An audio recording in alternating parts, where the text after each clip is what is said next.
New Jeans, Isung, Manon et Marc, voici quelques scandales de cette moitié d'année 2026, puisqu'on est au mois de juin, la moitié de l'année. On va récapituler aujourd'hui des scandales de l'année 2026, du moins pour l'instant. Salut les K-fans, c'est Gwen et aujourd'hui on va analyser 4 scandales de cette moitié d'année.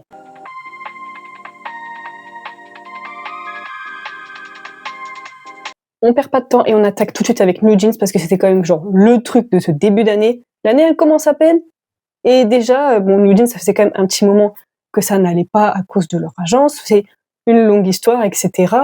Mais en tout cas, ce qui s'est passé en ce début d'année, c'est que du coup, les membres de New Jeans ont perdu leur procès et du coup sont obligés de retourner bosser chez Adore. C'était clairement la pire chose qui pouvait leur arriver. Mais alors vraiment, à quel moment le groupe a porté plainte, etc., etc., et est obligé de retourner travailler là-bas?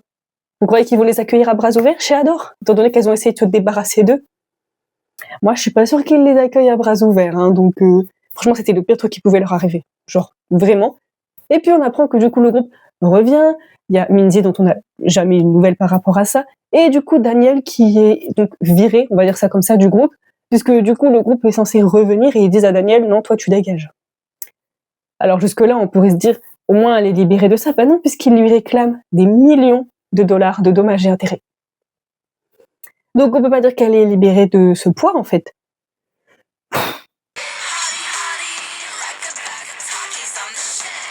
Au mois de février, c'est la merde chez Hybe, clairement, après c'est de leur faute, mais il y a cette affaire avec Manon qui est du coup en pause pour des raisons de santé, raisons personnelles, etc. Bon, d'accord. Mais Manon s'exprime sur les réseaux sociaux et fait clairement comprendre que, non. Enfin, elle fait des sous-entendus, etc. Elle dit que parfois il y a des choses qui nous tombent dessus sans qu'on le sache que ça va arriver, mais je pense qu'elle parle pas de problèmes de santé qui pourraient te tomber dessus, mais de ce qui s'est passé avec Hybe. Donc déjà, c'est assez bizarre.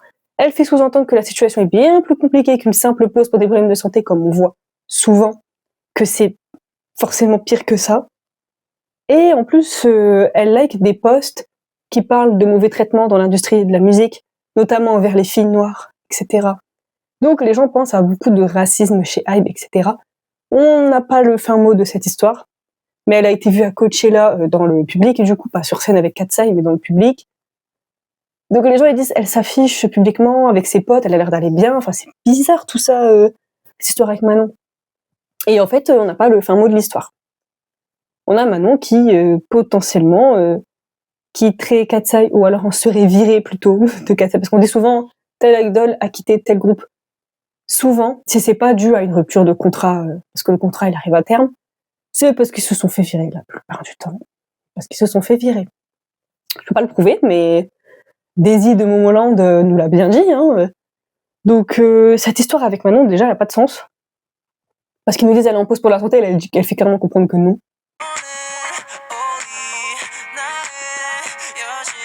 Bon, c'est encore une fois la merde chez Hybe, mais bon, c'est très certainement encore une fois de leur faute. Hein. Souvent, les scandales envers les idoles, les groupes, souvent, c'est soit à cause des fans qui déforment les trucs, soit à cause des agences. C'est rare que ce soit de la faute des idoles. Genre, vraiment. Ça arrive, hein. Genre Sungri, Taeil, par exemple. Mais c'est pas souvent de leur faute. Mais Isung, au mois de mars, on apprend que Isung quitte Enhypen pour partir en solo. Mais on apprend ça comme ça d'un coup. Il n'est pas arrivé au bout de son contrat, parce que c'est 7 ans. Les contrats, il a débuté en 2020, donc on est 1 an et demi avant cette histoire de renouvellement de contrat, soit il part du groupe, soit etc. Mais pourquoi il part maintenant? Et il nous a dit que c'est pour qu'il puisse faire des solos. Mais il y a plein d'idoles qui font des solos tout en étant encore dans leur groupe. Ça n'a pas de sens. Mais bon, tu peux te dire, bon, écoute, il a peut-être négocié avec l'agence pour faire que des solos, peut-être que ça se passe très mal avec le groupe, qu'il a voulu partir, etc. On ne sait pas. Mais tu pourrais te dire, en vrai, il est peut-être parti de lui-même, il a réussi à convaincre l'agence pour partir du groupe, mais à faire des solos, etc. Et ça reste bizarre. Qui fait ça? Enfin, ouais, non, ça cache... Il y en a plein qui disent que ça cache quelque chose, donc du coup, déjà, suite à ça, on a des pétitions qui demandent son retour, qui ont des millions de signatures, un boycott de Belift, et des théories du coup sur les désaccords entre lui et Belift et Hybe. En même temps, je peux comprendre, c'est bizarre. Vraiment, quand j'ai vu ça, Isung quitter Hybe. En plus, on te prépare pas psychologiquement, tu sais, tu vas sur Instagram, premier post, ils sont quittés Hypen, c'est tout, t'as même pas été préparé psychologiquement, tu fais quoi? Puis tu fais ça, et puis tous les posts en dessous, c'est que ça. Hein. Puis tu fais, mais pourquoi? Alors, je suis pas hyper fan d'Enhypen, clairement. Je suis pas fan de Enhypen, c'est pas un groupe dont je kiffe les chansons, etc. J'aime bien quelques chansons et tout, mais quand même, quand j'ai ça, je me suis dit, mais surtout Isung, genre c'est le vocaliste, enfin, ça n'a pas de sens.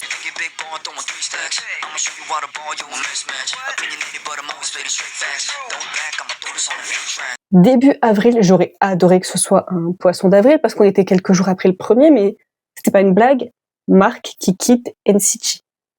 Non mais attendez, Mark qui quitte NCT. Non mais ça, enfin l'info, je ne me monte pas au cerveau en fait. Genre comment ça?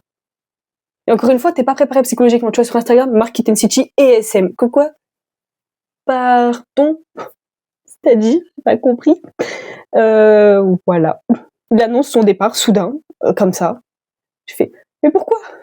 Pourquoi, Marc? Pourquoi? Je dis en vrai, s'il part, c'est peut-être parce qu'il est épuisé, en fait. Ça fait genre 10 ans, ou depuis qu'il a 16 ans, qu'il est dans NCT, qu'il travaille jour et nuit pour NCT. Il était, pendant une période, il était dans toutes les sous-unités, et toutes les sous-unités faisaient plusieurs comebacks par an. Il ne dormait pas, en fait. Genre, un lit, c'est pas ce que c'est. Donc je me suis dit, s'il part, c'est peut-être parce qu'il est épuisé.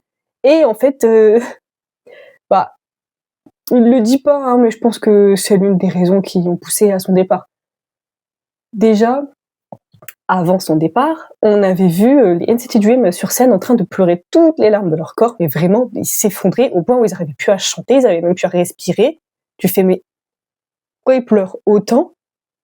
Et il y en a plein qui ont dit, ça cache un truc, ils vont disband ou un truc comme ça, quoi. En tout cas, NCT Dream va disband, pas tout NCT, mais voilà. Il y en a plein qui disent, mais non, c'est parce qu'ils fêtent leurs 10 ans, ils sont émus. Non, ils sont pas émus. Quand t'es ému, par exemple, ça fait 10 ans que ton groupe il existe, t'es ému, t'as les larmes aux yeux, tu verses une petite larme, tu t'effondres pas comme ils ont fait. Là, c'est parce que c'est de la tristesse, c'est plus que juste t'es ému, parce que du coup, c'est plus des larmes de joie, des larmes. Il y a un mélange d'émotions en fait. Non, là, ils sont effondrés. Ah ben, on comprend mieux pourquoi. Quelques jours plus tard, on a su pourquoi. Ah ouais, bah super. Genre vraiment pas possible quoi. Mais il est parti.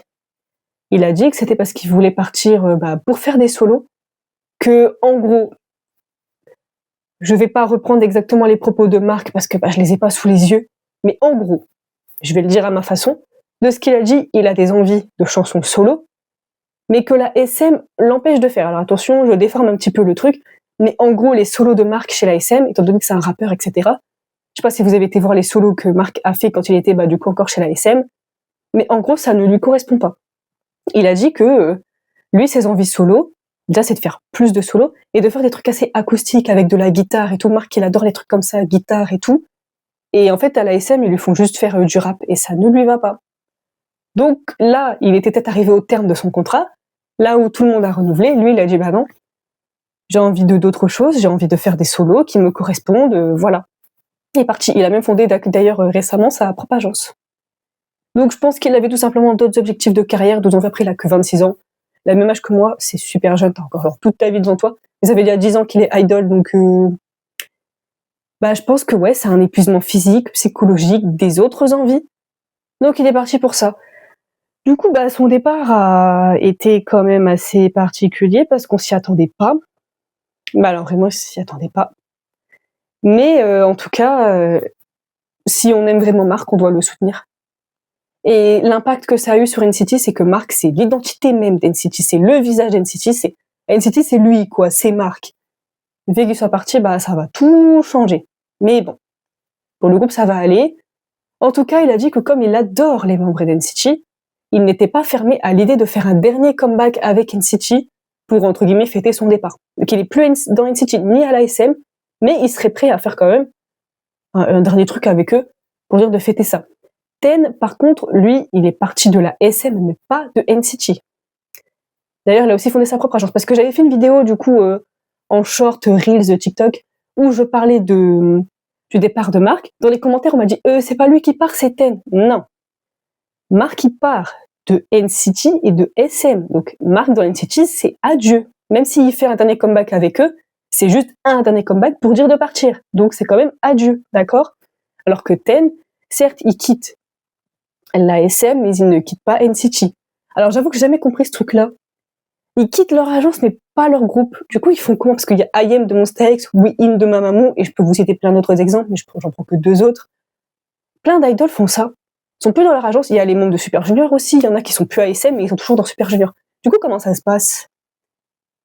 C'est ça, en fait, que je me demande, en fait. Comment tu fais quand t'es plus dans ton agence, mais toujours dans le même groupe, qui est géré par cette agence dans laquelle tu n'es plus? J'ai aucune idée de comment ça se passe, comment il s'appelle, etc. Je ne sais pas. Mais voilà, Mark, c'est fini. Ten, par contre, il va continuer des activités avec NCT. C'est juste que ce sera plus l'ASM qui va gérer ses activités solo. Donc non, Ten n'est pas parti du groupe. Contrairement à Mark. Où là, c'est clairement le visage du groupe qui est parti. Enfin, je m'attendais mais à tout sauf à ça, quoi. Mais vraiment. Mais faut l'accepter. Si on aime vraiment Mark, et ben on doit le soutenir, peu importe ses décisions. Et si pour lui c'est la meilleure décision, et ben qu'il le fasse, quoi. Bon, après, on a des scandales habituels, des trucs détournés, des rumeurs de machin, des rumeurs de couple, des rumeurs de je sais pas quoi. Bref, des sasengs, enfin, bref, c'est les trucs habituels. Voilà. Je dis pas que c'est normal, mais c'est les trucs habituels. En tout cas, en termes de scandales cette année, j'ai essayé de creuser. Il y a aussi les membres de ZB1, certains qui ont renouvelé, d'autres non, qui a fait pas mal parler. En tout cas, en termes de scandales, cette année, à part les départs de groupe, parce que là, depuis tout à l'heure, je vous parle que de départs de groupe, hein, que ce soit Daniel, Manon, Isung, Marc, etc. Voilà, on est quand même sur beaucoup de départs de groupe, notamment des départs bizarres comme Isung, où Manon, c'est flou, on sait pas trop, l'affaire New Jeans, qui est quand même une sacrée longue histoire. Mais on n'a pas des scandales où les idoles, ils ont fait des trucs mal. Hein. Parce qu'en soit, genre, Isung, il en a fait de mal, Manon non plus. Après, on ne sait pas ce qui se passe en coulisses, mais bon, voilà, souvent, c'est de la faute des agences. Marc, bah, si c'est sa décision que ça le rend heureux, et bah, écoute, tant mieux, Marc, hein, fais ta vie. Là, je l'ai fait courte parce que Isung, on n'a pas d'infos, Manon, on n'a pas d'infos, Marc, il voulait juste partir parce que il voulait. New Jeans, c'est une longue histoire. Et ce qui s'est passé cette année, c'est que il y en a qui dégagent, qui doivent des dommages intérêts, etc., etc. Mais sinon, on n'a rien de genre de concret, quoi. J'ai pas d'anecdote qui va durer 10 minutes. Donc, pour l'instant, c'est pas mal. On se retrouve au mois de décembre, décembre, janvier, peut-être plutôt début janvier. Hein. On va se retrouver pour parler des scandales de 2026, de toute l'année 2026. D'ici là, ça sera dans 6 mois. On a large le temps d'avoir des scandales de ouf. Hein. Franchement, on a le temps pour avoir des scandales de ouf. Alors attention, je dis pas ça en mode ouais, trop bien des scandales de ouf, ça me fait faire des vidéos. C'est pas ce que je suis en train de dire. C'est juste que je suis en train de dire que à voir ce que ça va donner dans 6 mois. Si dans 6 mois, je vais juste vous dire, Isung est parti de Nepal, ou si je vais vous dire qu'il y a des trucs de malades qui se sont passés, quoi. Donc on se retrouve dans 6 mois pour parler de ça. Dis-moi ce que tu penses de ces scandales de cette année. Ce que tu penses surtout, du coup, des départs qu'il y a eu cette année. Ce que tu penses de tout ça, les théories que tu as par rapport à Isung, Manon, surtout. Surtout Isung et Manon. Donc voilà, dis-moi ce que tu penses de tout ça. Mets un like, abonne-toi, active la cloche pour mettre toutes les notifications. Et rejoins-moi sur Instagram, sur TikTok, c'est très important. Et on se dit à la semaine prochaine, les K-fans.